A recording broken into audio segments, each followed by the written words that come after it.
Así que bueno, hoy vamos a ver, vamos a seguir con ángulos, pero vamos a ver los ángulos verticales. Y ya empezamos a ver un poquito de qué se trata los ángulos verticales y para qué sirven, ¿no?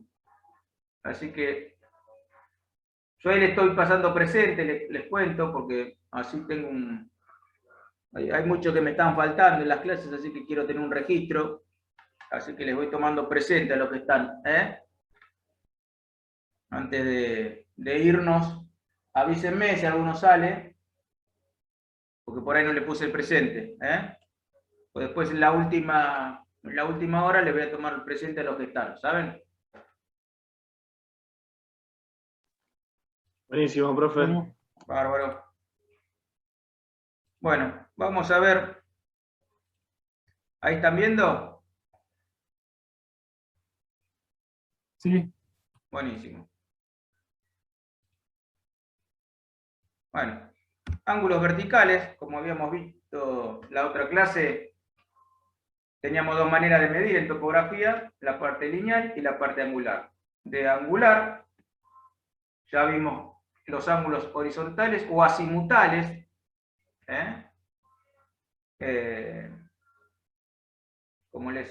o sea, ustedes por ahí se van a agarrar un pedo bárbaro porque hay un vocabulario que lo empiezan a manejar ahora, ¿no? Pero es un poco el adquirir un vocabulario nos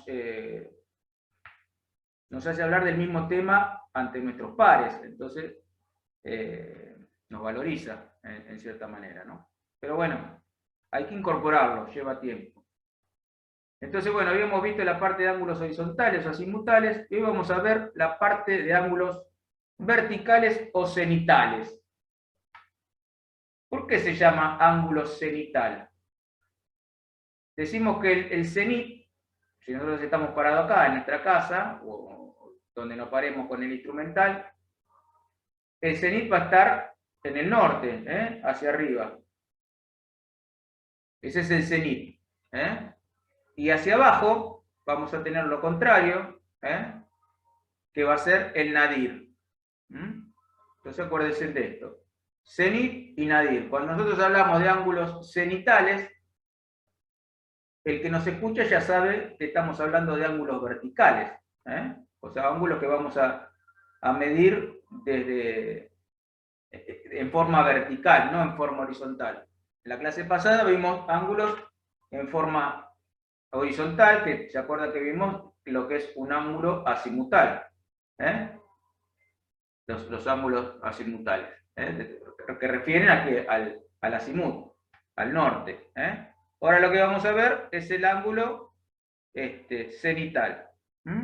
Este es el ángulo cenital, el que está, si yo tengo que, por ejemplo, apunto al sol y quiero saber en qué ángulo está esta trayectoria, este punto, bueno, este es mi ángulo cenital. Y hacia abajo, hasta llegar a mi horizonte, voy a tener el ángulo de altura o vertical. Yo puedo medir de dos maneras. Hago referencia hacia dónde estoy midiendo, cuál es mi ángulo. ¿Se entiende hasta ahí? Sí. Bueno. Viéndolo de otra manera, si yo tengo que visar un punto, acá tengo un terreno, acá tengo un terreno, y resulta que yo acá pongo el instrumental y quiero visar este punto, supóngase que acá tengo o una antena o tengo la mira, lo que quiera tener. Bueno, yo voy a tener el ángulo cenital, que va a estar referido al cenit, ese va a ser mi ángulo cenital. Puedo obtener también el ángulo nadiral, que es que viene del nadir, que es lo opuesto al cenit, ¿no? Y voy a tener mi ángulo vertical, que lo voy a medir ¿desde dónde? Desde mi plano horizontal. Así que estos serían en los que son los ángulos verticales, los tres tipos de ángulos que puedo llegar a obtener en una medición.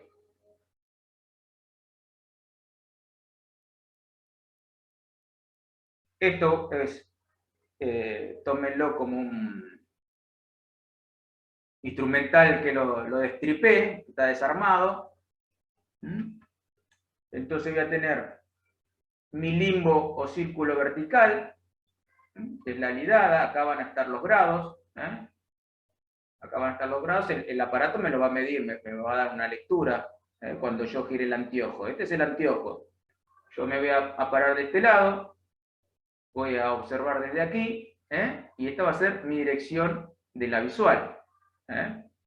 Entonces, este limbo o círculo vertical, mi alidada, me va a decir los grados que tengo, ¿no? Si yo este lo tengo horizontal o lo tengo vertical, va a estar a 90 grados, a 0 grados, o voy a ir variando mi medición. Entonces yo acá voy a tener una distancia cenital, un ángulo cenital, si me refiero al cenit. Y voy a tener una altura, un ángulo de altura, si me refiero a la horizontal. Mi horizontal porque está dado por mi limbo horizontal. Este es lo que nos medía los azimuts, ¿se acuerdan? O sea, si yo este anteojo lo giro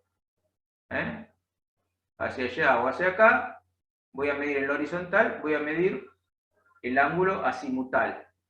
Este es el ángulo azimutal, que va a estar siempre en el horizontal, en el plano horizontal. Perfectamente horizontal, ¿no? Recuerden que siempre hacemos un plano virtual horizontal para medir todo. Y bueno, en tal caso, si queremos saber el ángulo nadiral, vendría a ser el ángulo que está desde mi dirección de la visual hacia el punto contrario al cenit. Esos serían los ángulos verticales. Si acá vemos uno de los instrumentales, el teodolito, como veíamos la otra vez, es un instrumental básico, es el primero, y hoy en día se usa más la estación total. La estación total es más cara. Pero yo para hacer un trabajo de topografía con un teodolito de esta característica estoy más que sobrado, ¿no? Dependiendo siempre el trabajo que voy a hacer. Dependiendo de eso es la herramienta que voy a utilizar. Entonces, si yo este teodolito lo destripo, es lo que veíamos en la otra figura. Ven, acá tengo esta carcasa, ven que tiene esta forma. Bueno, ahí va a estar mi limbo vertical, es el que me va a medir los grados cenitales, o nadirales, y mi ángulo de altura o vertical. Después voy a tener mi eje de colimación que va a pasar por acá, va a pasar por el eje donde rota el anteojo. Este va a ser mi eje secundario, perdón, este va a ser mi eje secundario, o de muñones, se llama así. Y este es el eje de colimación. ¿El eje de colimación cuál es? Es en donde yo voy a expandir mi visión. Yo voy a mirar desde el anteojo y voy a apuntar hacia donde quiero ver. Ese va a ser mi eje de colimación. O sea que yo voy a colimar un punto dado. Después voy a tener mi eje principal, que va a pasar acá. Están los tornillos calantes, que yo les comenté alguna vez, con mi plataforma nivelante. Esta plataforma que está acá es la que se agarra al trípode, ¿se acuerdan que lo habíamos visto? Y voy a tener estos tres tornillos. Estos tres tornillos lo que hacen es mover todo el instrumental. ¿Para qué? Para nivelarlo. A través de la burbuja que tengo acá, yo lo voy girando y voy corroborando que esté en todas las direcciones, esté mi burbuja en el centro, para que quede nivelado, para que yo, cuando hago una medición, sepa que estoy trabajando en un plano perfectamente horizontal, no que está inclinado. Entonces acá yo voy a tener ¿qué? Voy a tener mi limbo horizontal. Mi limbo horizontal es este, el que yo voy a medir los ángulos azimutales. Yo voy a girar el instrumento, yo puedo medir el instrumento girándolo así, en lo vertical, los ángulos horizontales o azimutales, Y en lo vertical voy a medir mis ángulos cenitales o ángulos de altura, según hacia dónde me refiera. Y mi eje principal, ¿por dónde va a estar? Y va a estar por acá. Acá en la base nosotros tenemos un agujero, y acá suele haber un ganchito para colgar una plomada, para dejarlo bien centrado en el punto donde, en la cota o en el punto de donde arranco. Y por ahí pasa mi eje principal. Mi eje principal siempre va a apuntar hacia el cenit. Entonces a partir de ahí yo voy a saber que ese que voy a medir, este acá, va a ser mi ángulo cenital. Y si me refiero a mi plano horizontal, va a ser mi ángulo de altura o vertical.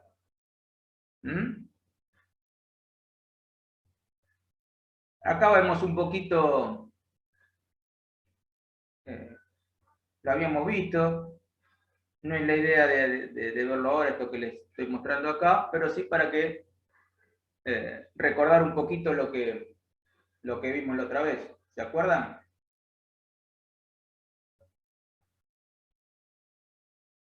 Sí, lo que era para sacar la distancia, ¿no? Claro, para sacar la distancia, para sacar la pendiente. Y en este caso, bueno, esta imagen está más que nada para eso. Yo voy a, en definitiva, voy a colocar mi instrumental. Este es el teodolito que habíamos recién. Esto que tengo acá va a ser el trípode. El trípode tiene 3 patas, ¿para qué? Para adecuarse al terreno. Ven que acá, por ejemplo, está más levantado. Acá está en un punto, acá otro. Bueno, yo el trípode, las patas que tiene acá, tiene unos ganchitos. Si Dios quiere, lo veremos en presencia. Si no, bueno, lo tendrán que ver en algún video. Y esto lo que hace es poder regular el largo de la pata, ¿para qué? Para dejar mi platina, esta se la llama platina, del trípode lo más horizontal posible. ¿Para qué? Para cuando coloco yo mi instrumental ahí arriba, sea poco lo que tengo que ajustar con mis tornillos calantes. Si yo esto no regulo estas patas, por ahí esta platina me queda muy inclinada y los tornillos calantes no me dejan salvar tanta diferencia. Entonces, bueno, ese es el funcionamiento del trípode respecto a... Uno tiene que chequear, aparte lo hace más rápido, ¿no? Ya después uno, cuando se pone canchero haciendo esto, lo hace inmediato. Entonces deja bien horizontal la platina, lo más posible, y después lo termina de ajustar con los tornillos calantes del teodolito. Entonces yo una vez que tengo esto nivelado, por acá ven que pasa el eje principal, el vertical, y acá si yo me refiero, si yo tengo clavada con estaca, o tengo un punto fijo, y yo quiero saber justo la distancia que tengo, bueno, sobre mi eje vertical, el instrumental me va a medir, si yo quiero medir la distancia, me la va a medir a partir de acá, de esa plomada que yo tire de acá, o en algunos casos, hoy día hay instrumentales que ya vienen con un láser. Entonces yo presiono un botoncito, me tira el láser y veo si está apuntando justo a donde yo quiero arrancar o bisectar, ¿no? Y si no, acomodo el instrumental hasta coincidir perfectamente con esto. ¿Para qué? Para minimizar el error. Recuerden siempre que nosotros vamos a tener errores y lo que queremos es bajar esos errores, ¿no? No ir acumulándolos. Si yo resulta que el punto este lo tengo por acá y no puse bien el instrumental, bueno, estoy sumando capaz que 4 o 5 centímetros a mi medición, que en algo que lleva mucha longitud, bueno, suele ser importante, ¿no? Entonces acá, como veíamos recién, vamos a tener, si yo me refiero al cenit, voy a tener mi ángulo cenital. Si me refiero a mi horizonte, a mi plano horizontal, voy a tener la altura de horizonte o altura vertical. Y voy a tener desde acá hasta acá mi distancia horizontal o reducida. ¿Por qué se llama reducida? pues también voy a tener mi distancia geométrica o inclinada, ¿no? Esta distancia, obviamente, es más larga. Si yo esto lo traspaso para acá, fíjense que es más larga, ¿no? Con un cierto ángulo. Entonces, se le dice horizontal o reducida, ¿por qué? Porque es más chica que la inclinada. Y acá, en definitiva, después tengo mi distancia natural. Y acá tengo mi terreno, que mi terreno es irregular. Mi terreno es irregular. Entonces yo después con esto, ¿qué es lo que puedo llegar a sacar? Bueno, vamos a esto que habíamos visto alguna vez, ¿se acuerdan? Vamos a poder obtener la pendiente. Sí. Siempre, como les digo, nuestro trabajo se trata, uno de nuestros oficios es el papel o el plano, y siempre transformamos todo a formas simples, o tratamos de deducirlas, ¿no? Entonces, bueno, podemos calcular la pendiente. ¿Cómo calculamos la pendiente? Si tenemos, como acá estamos en el terreno, acá ya nosotros hemos hecho ejercicio de pendiente en techos, en pisos, donde no trabajamos con cotas, trabajamos con altura. Decimos, bueno, este está a 0, esto yo lo tomo como que es un nivel 0, y acá tomo, bueno, que estoy a 1 metro, bueno, quiero saber mi pendiente y la saco por altura. Pero acá, en topografía, empezamos a trabajar con cotas. Esas cotas, como lo hablamos en algún momento, son cotas referidas generalmente, con respecto, son Jotas IGN, referidas al nivel del mar. Entonces, si yo tengo una cota que dice 36,54, significa que estoy en altura a 36 metros del mar. Cuando estamos en la cordillera, que dicen que estamos a 4.000 metros de altura, uno dice, 4.000, bueno, 4.000 del mar. Capaz que de la base estamos a 500 metros, de la base de la montaña o del cerro. Pero estamos a 4.000 metros de altura del nivel del mar, donde esté el mar. Es así. Si no tenemos esta cota IGN, nos podemos referir a otra cota arbitraria. Por ahí decimos, bueno, tengo una cota de la base del cerro. Mi base del cerro es 500, bueno, o 0 en la base del cerro, y acá estoy a 10 metros del cerro. Yo tomo como cota arbitraria cierto punto. Pero siempre me voy a referir por cotas, ¿no? Entonces, al referirme por cotas, para sacar la pendiente voy a hacer la diferencia que tengo entre una cota y la otra.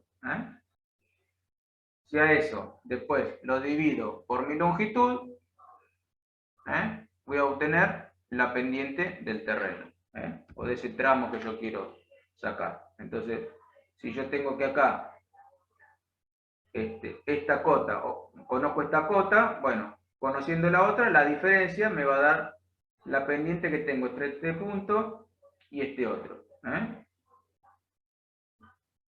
Acá después vamos a utilizar otras fórmulas para calcular esto en las clases siguientes, porque bueno, acá, como verán, mi distancia horizontal yo no la tengo.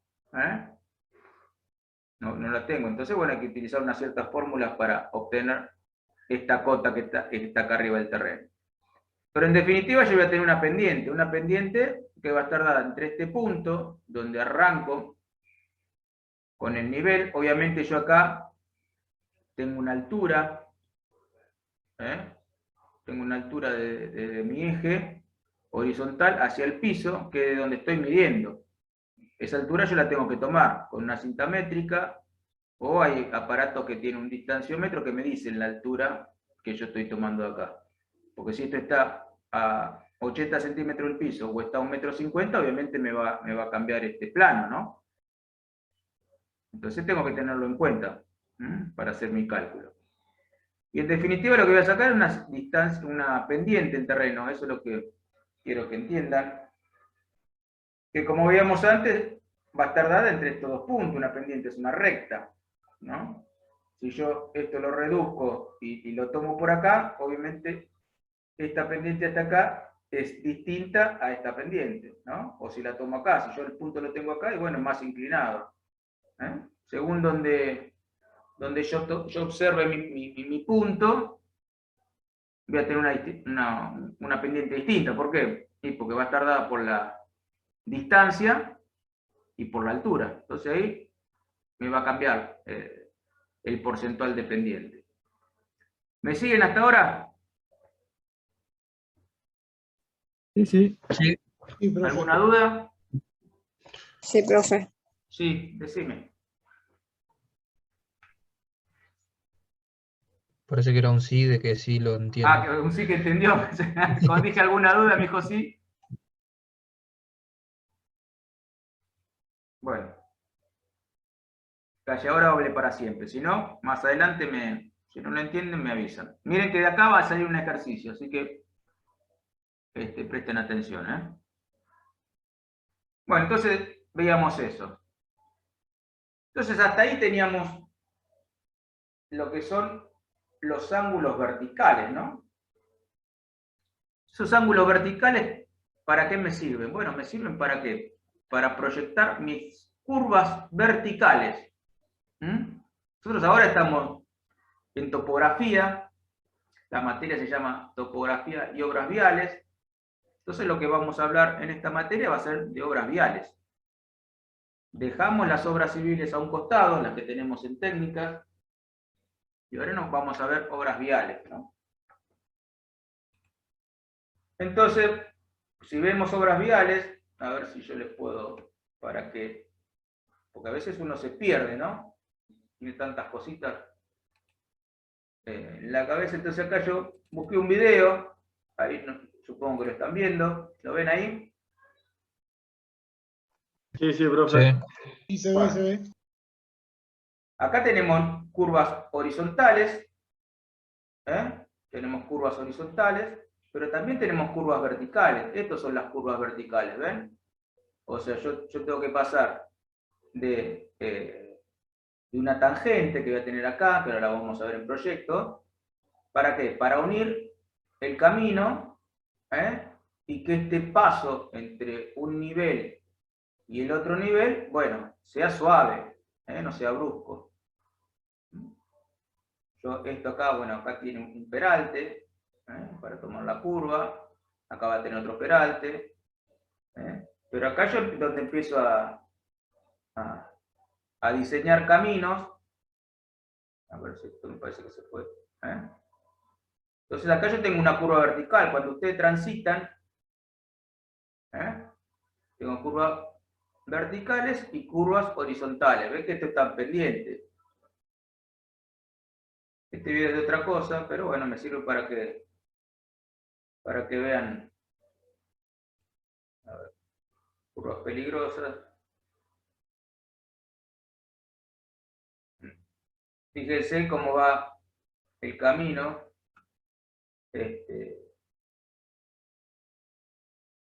El camino me va mostrando, ¿no? La inclinación que tiene este camino. Obviamente, este es un ejemplo bien extremo, ¿no? Nosotros acá en Provincia de Buenos Aires no tenemos estas curvas, salvo la zona de Tandil o una zona serrana, que tenemos curvas así, pero si no, tenemos más curvas verticales que horizontales. Pero muchas veces, por ejemplo, pasa, no sé si a ustedes les pasa, en autopistas, que hacen un puente y no hacen una buena curva vertical, con lo cual cuando nosotros estamos transitando, ¿qué pasa? Nos salta el auto, Vieron que pega el salto el auto. ¿Por qué? Porque me está faltando una curva vertical ahí con la pendiente necesaria, que sea gradual, para acentuar ese desnivel. Es como si fuese una curva vertical con un alto grado de ángulo, digamos, Claro, de golpe. nosotros tenemos, cuando se hace un puente, un puentecito, las autopistas cruzan brazos de ríos, cruzan cauces, zanjas, se tiene que hacer un puente para poder cruzarla. Bueno, a veces cuando se hace el puente se hace una cierta altura, porque tiene que tener esa altura de paso, y después la ruta queda más baja. Bueno, ahí nosotros tenemos que hacer una buena curva vertical, que tiene que ser cóncava y convexa, ahora lo vamos a ver. ¿Para qué? Para tener ese paso gradual y suave entre una altura y otra. Ahora nosotros estamos hablando en altimetría. Las curvas verticales las vemos en altimetría, en altura, no en planimetría como las horizontales. Y acá es donde empezamos a mezclar las dos cosas. Mezclamos la altimetría con la planimetría, que nos sale la planialtimetría. ¿Se acuerdan?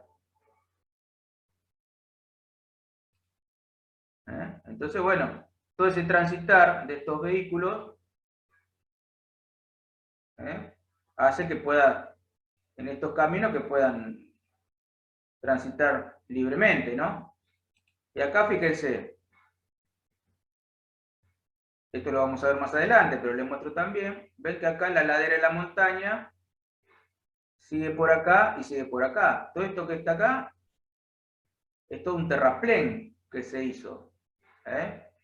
¿Ven que naturalmente me está hablando de otro perfil? Bueno, para lograr esta curva, para poder circular tranquilos acá y cómodamente, se hizo una parte de terraplén. Toda esta parte de la curva está hecha en terraplén.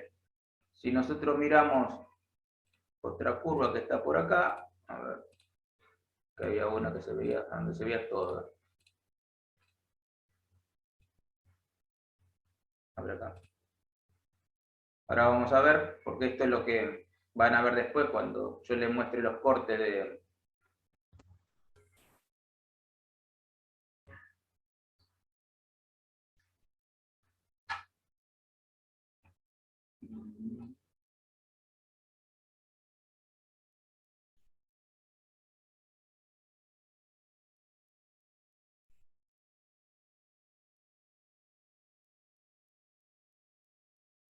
Bueno, seguimos. ¿Van bien hasta ahora?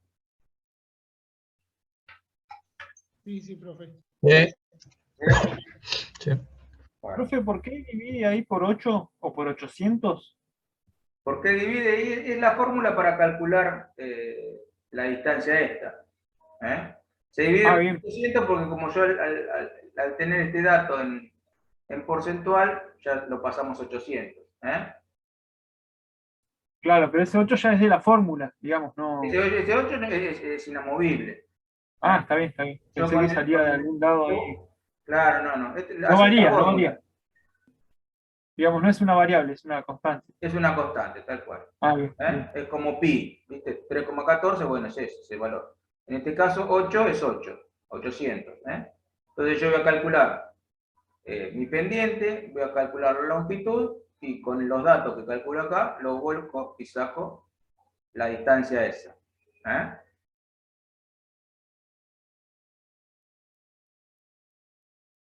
Bárbaro. Y después voy a tener mi parte de cota. Mi cota también va a estar referida a mi cota de vértice. Como esto, todo tiene un porqué, yo les muestro el porqué, ¿no? Si nosotros venimos acá, yo voy a sacar mi cota y mi cota de vértice. Esta es mi cota de vértice, pues yo voy midiendo todo esto, esta es mi cota de vértice. Y acá, si yo tuviese otra pendiente hacia allá, esta va a ser mi cota de vértice. Después voy a trazar acá mi curva, ¿no? O si acá esto viene para acá, bueno, acá voy a trazar mi curva. Pero esta es mi cota de vértice, la que obtengo de mi replanteo, o en tal caso de mi proyecto.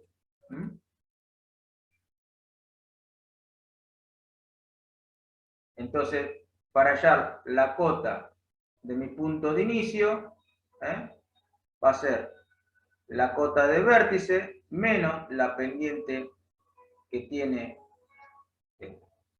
esa tangente por L sobre 2, que es la longitud dividido la mitad de la longitud. La cota del final de curva va a ser la cota del vértice más la pendiente que tenga en la otra tangente, también multiplicado por la mitad de la longitud, y la cota del centro va a ser la cota del vértice más, o menos según el tipo de curva que yo tenga, el E. Este es el E. Entonces, si yo de repente tengo una curva al revés, bueno, yo se la voy a restar, en este caso se la voy a sumar. Esta es una curva convexa. Si yo tuviese una curva cóncava,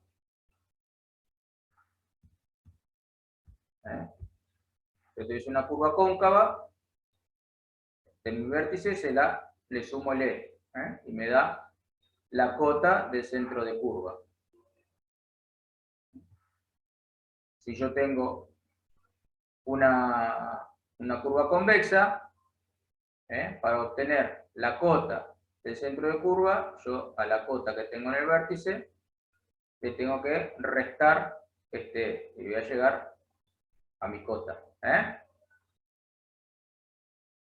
¿Se entendió?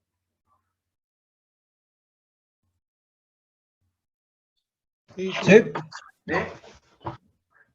Bueno, entonces ahora le voy a explicar uno de los ejercicios para que... A ver si me... Bien. Ahora le voy a explicar uno de los ejercicios. Estoy viendo el chat. Joel dice que entiende. Le voy a explicar unos ejercicios. Ustedes lo hacen en el formato que quieran. Ahí no están viendo nada, ¿no? Compartir. Acá. Ustedes lo hacen en el formato que quieren. Yo tengo armado esto. Pero en definitiva, estos son los datos que yo le voy a dar para que ustedes lo calculen. Donde le voy a dar la pendiente de la I1, que va a ser más, en este caso 4,6, la pendiente de la I2, el parámetro, que esto sale de tabla, la progresiva del vértice y la cota del vértice. Lo primero que tienen que saber acá es qué tipo de curva es. Entonces, le conviene dibujarlo primero, ¿no?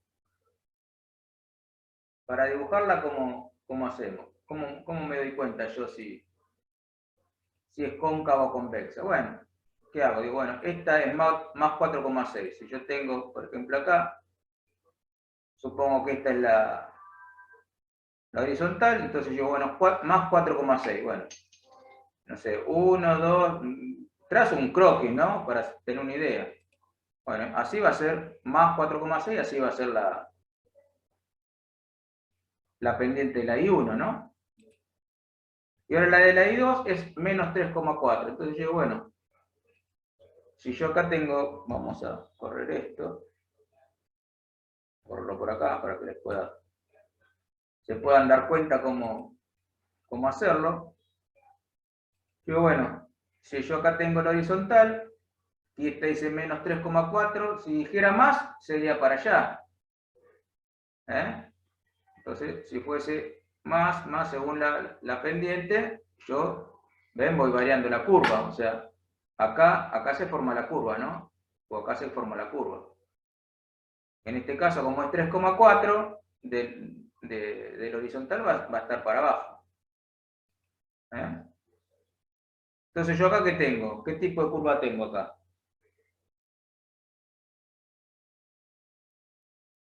Convexa. Claro. Porque acá se me va a formar la curva acá. Acá se me va a formar la curva.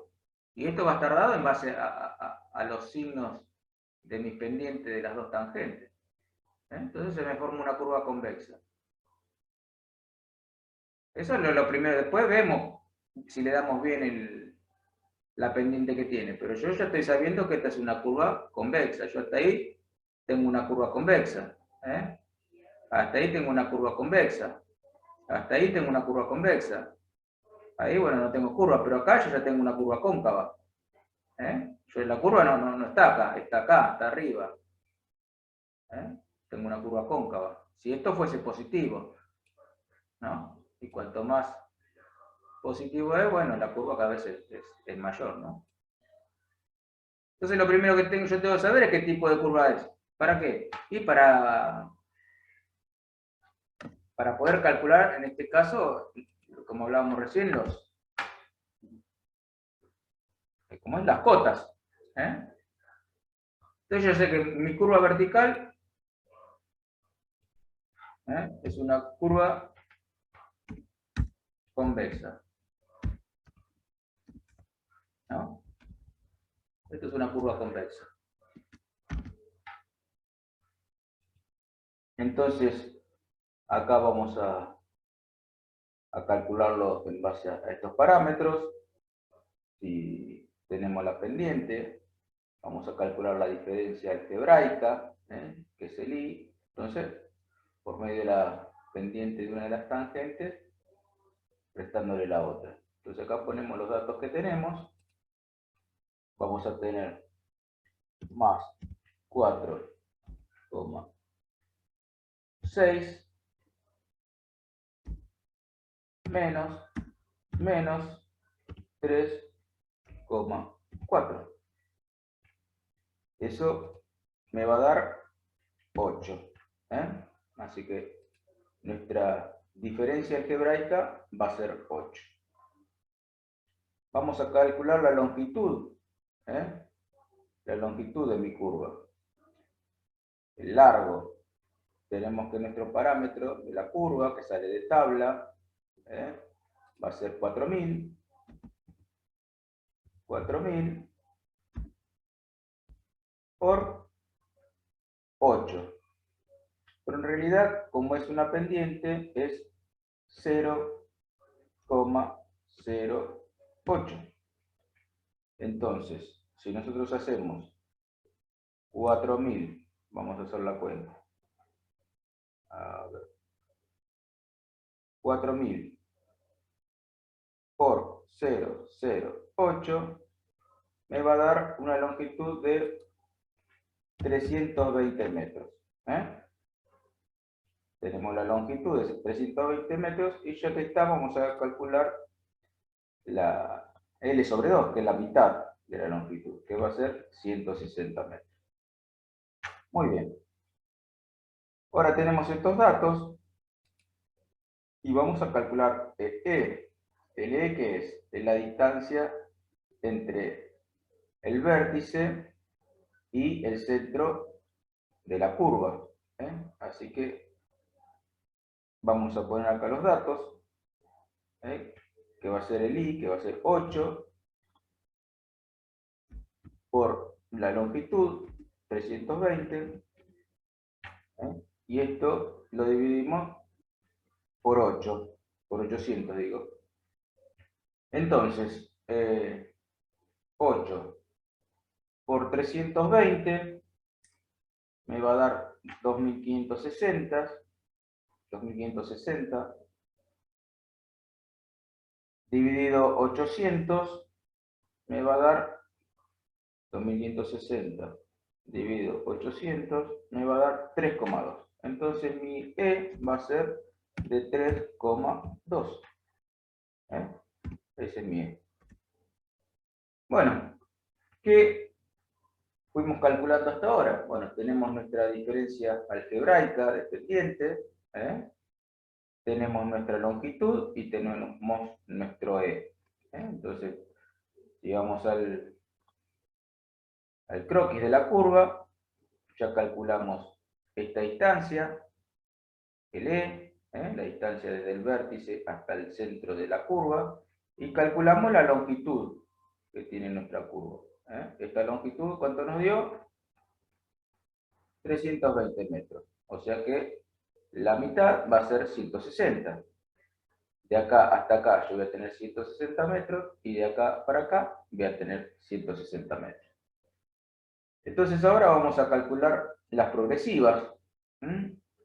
Las progresivas las sacamos también del dato. Nuestra progresiva de vértice, es 1000. Entonces, si nuestra progresiva de vértices es 1000, 1000 menos L sobre 2, que es 160. ¿Cuánto me va a dar? Muy bien, 840. Esa es nuestra progresiva del principio de curva. Acá nosotros tenemos la progresiva 1000. Entonces la del principio de curva es 840.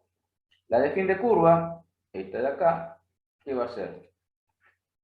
La progresiva del vértice, 1000 más 160.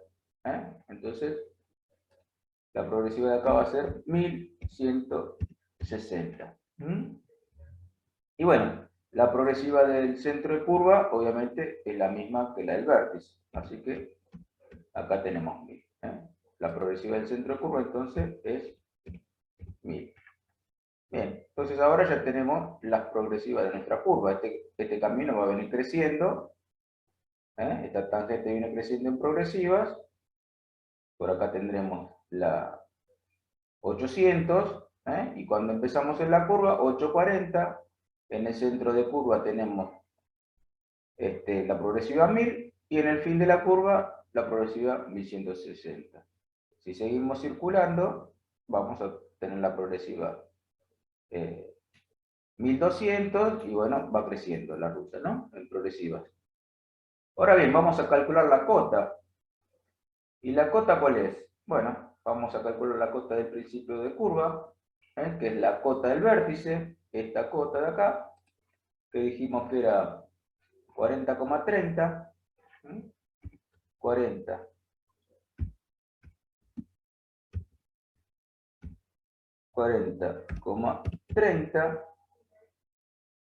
menos la I1, que es más 4,6,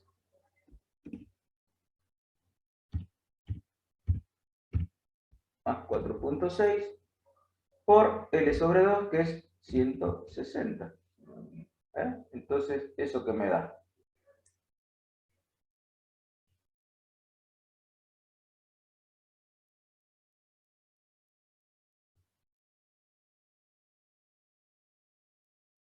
Yo tengo que 4,6 obviamente es una pendiente, entonces acá, para no confundirlo, vamos a poner 0.046.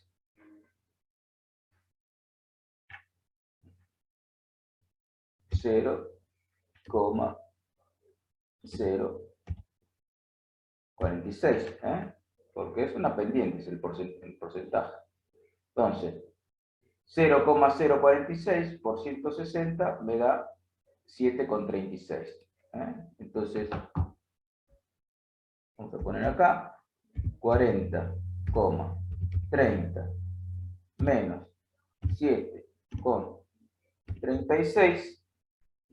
¿Cuánto me va a dar eso?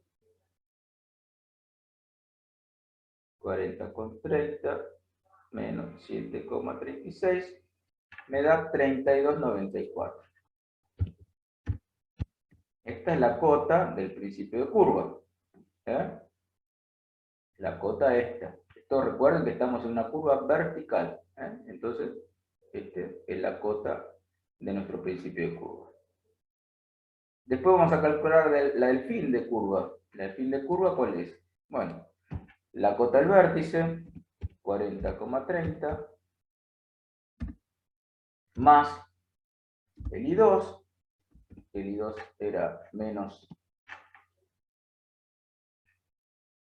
3,4, como es una pendiente, el 0,034, 0,034 por 160, que es el L sobre 2. Entonces, ¿eso qué me va a dar? Bueno, va a dar 40,30 menos 0,034 por 5 por 160, perdón. Eso me va a dar 5,44. Entonces, 40,30 menos 5,44 me da 34,86. Esa va a ser la cota del fin de curva. ¿Mm? Y nuestra cota de vértice, ¿cuál va a ser? Y va a ser la misma, la misma cota del vértice, 40,30, menos el E, que el E habíamos dicho que era 3,2. Si le restamos el E, porque estamos acá arriba, le vamos a restar el E, que es 3,2, y esa cota de vértice, ¿cuánto me va a dar? Hacemos la cuenta. 40,30 menos 3,2. Me da 37,10. 37,10. Entonces acá tenemos las cotas de la curva, ¿no? Acá estamos en 32,94. Sube la curva, llegamos a 37,10. Después vuelve a bajar y baja a 34,86. Naturalmente, como estas pendientes son distintas, recuerden que una tiene el 4,6% y el otra tiene el 3,4%, no voy a estar a la misma altura. Así que por este método calculamos las cotas de nuestra curva vertical. ¿Se entendió? Bueno, espero que sí. Y este sería el ejercicio que yo después les voy a pasar para que lo hagan.